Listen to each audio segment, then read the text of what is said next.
Unfortunately, I wasted 25 years looking for that answer. I was about 280 pounds. My triglycerides were through the roof. They were over 1,000 at one point.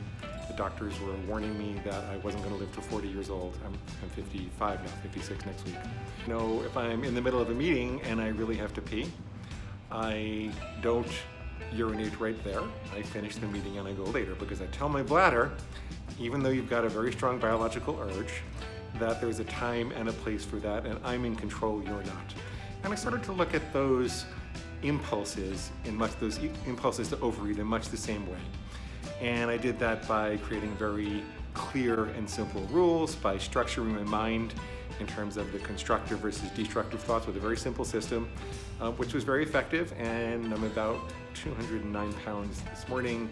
I fluctuate between 200 and 209 as opposed to 280 where I was. I no longer suffer with my psoriasis or rosacea or eczema. My autoimmune problems have largely disappeared, and I've been a relatively thin guy for, probably about 10 years now. So I hope that you will read this book with an open mind. It's different. It's a very different kind of book. It's not what you would expect from a clinical psychologist. It's not even what you would expect from a guy in the food industry. It's a very different kind of book.